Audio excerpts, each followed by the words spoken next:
Hey guys, today in this video, I'll guide you through how you can copy contacts from a WhatsApp group. Watch till the end to grab everything properly. Alright, so let's begin with the video.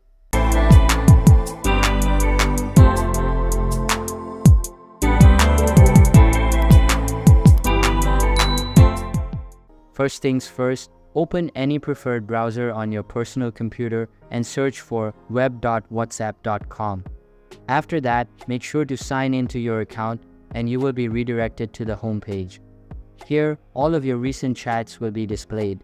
Simply access the target WhatsApp group and this type of page will load up. Now, right-click on the top group bar and a menu will open up. After that, select Inspect from the bottom of the menu and a new side panel will appear. Simply select the mobile numbers section and right-click on it.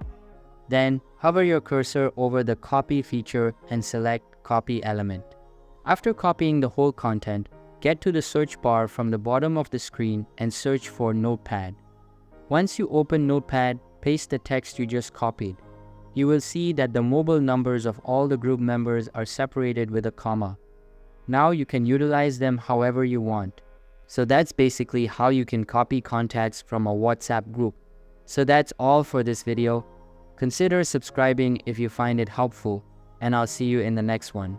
Thanks.